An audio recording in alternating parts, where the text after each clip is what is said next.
right, so Severed is for the Nintendo 3DS. Mm-hmm. All right, what is the core concept of the game? Okay, so story-wise, you play as Sasha, and she's a one-armed warrior, and she wakes up in this very mysterious, odd, creepy kind of world after a tragedy. She's lost her family, she's lost her arm. She meets this host of characters. It's kind of hard to tell at first whether they're for her or against her, what's going on, but one of them gives her a living sword. So she takes this sword and she's on a quest to find her family, and she fights monsters and creatures along the way. From a gameplay standpoint, it's a swipe-based game. Okay.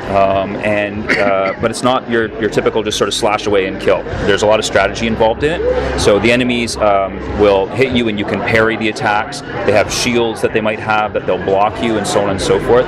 So each enemy is kind of like a little bit of a puzzle to solve in terms of how to kill it. And then on top of that, we throw multiple enemies at you. So there'll be a little attack meter that moves up, so you can sort of see when they're going to get you, and you have to kind of juggle back and forth between the different enemies, solving the puzzle of the encounter as well. Okay.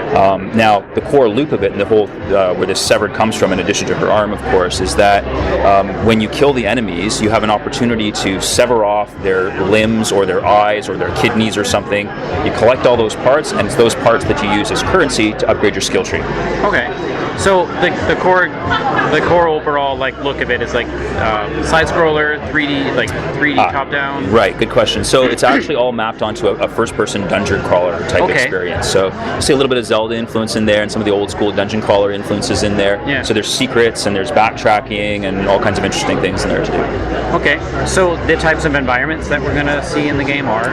I can't even describe it. It's its own thing. It's not like anything you've seen before. So it's like this just really dark, creepy world with a lot of organic kind of overgrowth type things and sort of coral looking things, but nothing that really maps to reality that much. All right, is there anything with the sword that we're upgrading, combat abilities, any type of progression system? Absolutely. So again, when you sever those pieces, that currency you use to upgrade those skill trees. So the sword has a skill tree associated with it, and there's damage abilities, there's defensive abilities, there's other sort of unique type abilities as well.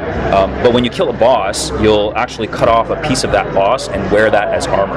Okay. And that opens up a new ability with its own skill tree separate from the sword. So almost kind of like a Mega Man approach, where it's you defeat the buzzsaw guy, you get the buzzsaw ability. Exactly.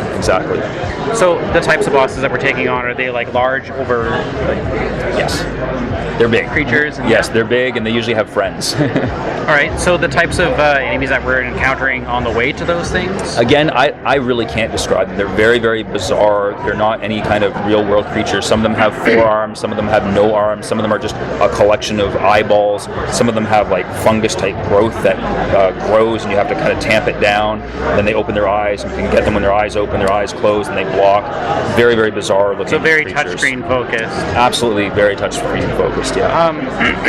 Now the progression system and you're unlocking everything is through experience, or are you picking up items that would then complement those upgrade systems? It's purely through that currency system. So all the trees, but when you're upgrading something, the cost will be a certain type of part.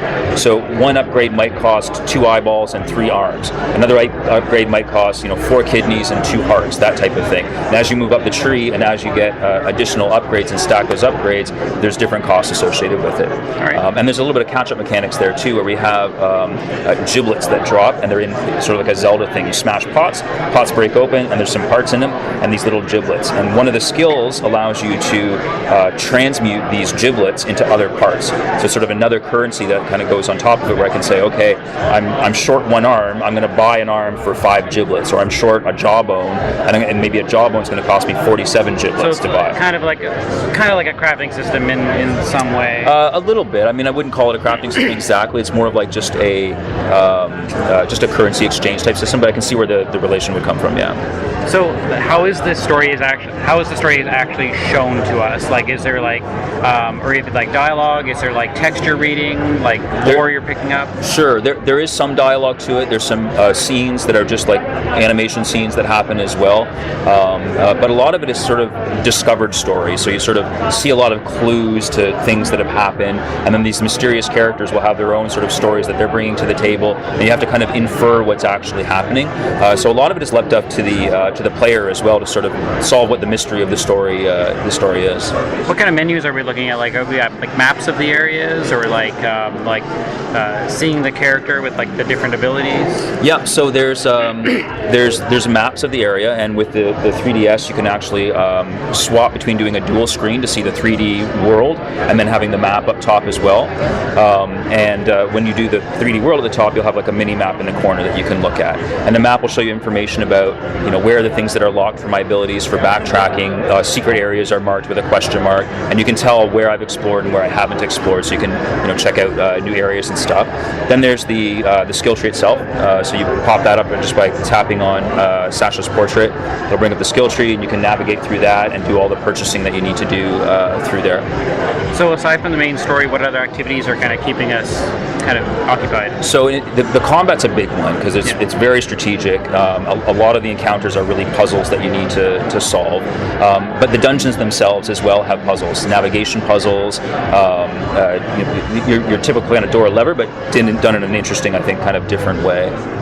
So like the first person, so you're like swiping to like attack at the enemies, like kind of like a first person sword? Right, so exactly like a first-person sword. So when you're navigating through the dungeon, you use either the D-pad, or if you're left-handed, you can use the buttons on the other side. That's me. And you navigate through. You can't leave them out, right? So you navigate through the dungeon that way, and then you'll see these little flames. And when you enter into one of those flames, that's when there's a combat encounter, and you fight the enemies to move on to the next node. So the 3D basically just kind of giving you depth down those like corridors and. Yeah, well, it's a very our art style is very two-dimensional art style. So you get like this sort of parallax 3D type look on the top screen, and then when you move from node to node, you're just sort of jumping to the next space, like the classic dungeon crawler kind of style. Nice. So Sasha being the main character, is there like a good amount of like backstory of like how she lost her arm? And I don't want to give any spoilers. It's kind of tied to the natural. There's a lot of ambiguity to it. There's a lot for the player to sort of piece together, and we kind of like it that way. And our focus is really on some of the core themes and the idea of dealing with loss and overcoming loss, and what that can mean to you. So, yeah. Nice.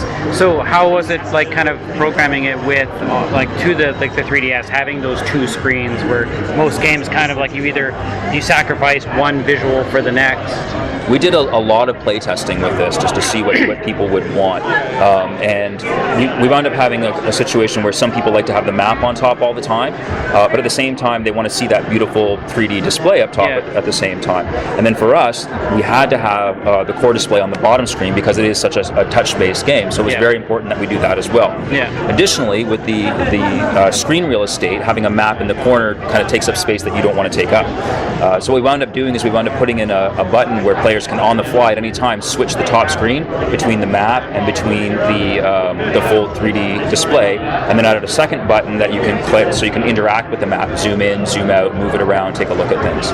Nice. So for the 3DS, it's going to be released September 22nd, and it's actually a cross-buy, so you get the Wii U version and the 3DS version. Oh, nice. What differences are there going to be on the Wii U version? It's actually quite similar. Content-wise, it's the same. The map setup's a little bit different because there's the larger screen for the Wii U, so we can have that mini map display down at the bottom.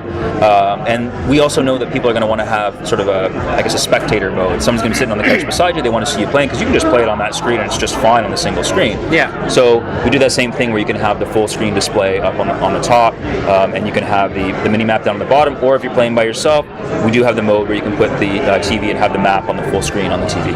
Excellent. Well, thank you very much. Good, thanks. Great. Thank